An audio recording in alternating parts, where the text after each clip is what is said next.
पुण्यामधल्या गांजा प्रकरणात आमदार रवींद्र धंगेकर आणि उद्धव ठाकरे पक्षाच्या नेत्या सुषमा अंधारे आक्रमक झालेत। दोन्ही नेते पुणे विद्यापीठामध्ये आज दाखल झालेत। गांजा प्रकरण 14 दिवसांपासून का दाबण्यात आलं असा जाब कुलगुरू आणि विद्यापीठ प्रशासनाला विचारला जाणार आहे। गांजा प्रकरणात दोषींवर गुन्हा दाखल करण्याची मागणीही केली जाणार आहे। तुम्ही आम्हाला केली नाही किंवा त्या संबंधाने माहिती दिली गेली नाही।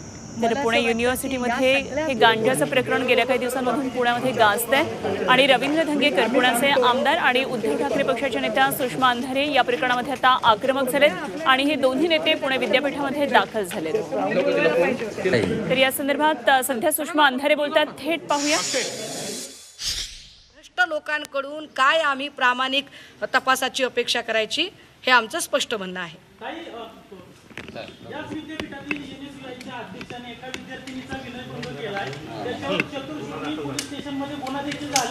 अमृत नोनी गॅस्ट्रिन, अपचन, ऍसिडिटी, गॅस्ट्रबल ह्यापैकी तुम्हाला कुठलाही गॅस्ट्रिक प्रॉब्लेम झाला, उपाय एकच, अमृत नोनी गॅस्ट्रिन। त्याला अटक अजून झालेली नाही। ऐका यावर त्यांचं मी पीआयलाही बोलले। या सगळ्या संदर्भाने पीआयचं असं म्हणणं, मी त्यांना विचारलं की चार्जेस काय लावलेले आहेत, ते म्हणाले की चार्जशीट दाखल झालेली आहे पण कलम सांगता येत नाहीये।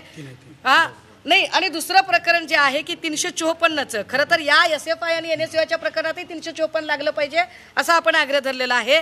आता ज्या 354चं जे तुम्ही अजून एक प्रकरण सांगताय की ज्याच्यामध्ये आरोपीची अटक झालेली नाहीये किंवा त्याच्यावरची कारवाई झालेली नाहीये, या सगळ्या संबंधाने आम्ही त्यांना SOP मध्ये हा मुद्दा घेतला जावा आणि तातडीने विद्यापीठ प्रशासनाकडून एका समितीचे गठन व्हावे, ज्या समितीमध्ये सगळ्या पक्ष संघटनांचे एक प्रतिनिधी असले पाहिजेत, सोबत पोलीस प्रतिनिधी असावा आणि त्यासोबतच माध्यम प्रतिनिधी सुद्धा असावा, जेणेकरून विद्यापीठात काहीही घडलं तर तातडीने कळेल आणि माध्यमांना सुद्धा मज्जाव केला जाणार नाही। कारण आजचा प्रकार जो आहे की माध्यमांना कुठलं तरी एका माध्यमाला जाऊ दिलं जात असेल आणि बाकीची माध्यमं अडवली जात असतील तर हे सुद्धा निषिद्ध आहे आणि आम्ही अशा कुठल्याही प्रकाराचे समर्थन करत नाही। अक्षय कांबळेच्या अटकेसाठी तुम्ही मागणी करणार आहात का? करायची नाही। एक लक्षात घ्या, कोणी कुठल्याही पक्षाचा असो, कुठल्याही संघटनेचा असो, कुठल्याही जातीचा आणि धर्माचा असो, क्राईम इज क्राईम।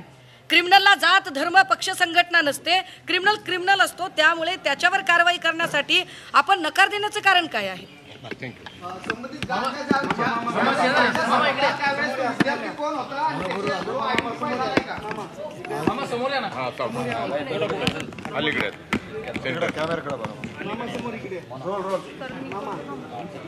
गेले कित्येक दिवस या विद्यापीठामध्ये वादग्रस्त विषय होत आहेत।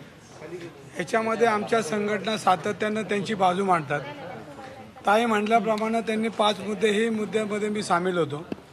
ह्याच्यामध्ये विद्यापीठातला भ्रष्टाचार, विद्यापीठामध्ये ज्या आमच्या संघटना काम करतात त्या विद्यार्थ्यांवर खोट्या केसेस करणे, ह्याच्यामध्ये गांजा ज्या रूममध्ये सापडला, ज्या वर्गात सापडला, त्या हॉस्टेलमध्ये सापडला, त्याची गेली 16 दिवस झाले त्याची चौकशी करत नाहीत। आमची हीच मागणी होती की उद्यापर्यंत हा गुन्हा दाखल झाला पाहिजे आणि जर हा गुन्हा दाखल नाही झाला तर तुम्ही कोणाला पाठीशी घालताय, हा महत्त्वाचा भाग आहे। ज्या विद्यार्थ्यांवर खोट्या केसेस ह्या कुलगुरूंमार्फत झाल्यात आणि पोलिसांचं म्हणणं आहे की ह्या आवारामध्ये आम्ही येऊन कुठल्याही केसेस करायचे असेल तर आम्हाला हे कुलगुरूंची परवानगी घ्यावी लागते। तर कुलगुरूंना आम्ही ज्या पद्धतीने आज सांगितलं आहे ही पद्धत आमची मवाळ होती आणि जर ह्याच्यामध्ये जर सुधारणा नाही झाली तर ह्याच्यामध्ये शेवटी आंदोलनात आम्ही आहेच, पण ह्याच्यामध्ये ज्या पद्धतीने आमच्या त्या मुलींना मध्ये मारहाण केली आणि मारहाण करून त्यांनाही त्याच पद्धतीनं अमानुषपणे त्या एका संघटनेचे विद्यार्थी होते आणि त्यांनी चुकीच्या पद्धतीने पोलिसांनी त्यांच्यावरच गुन्हे दाखल केले, त्याची आम्ही मागणी केलेली।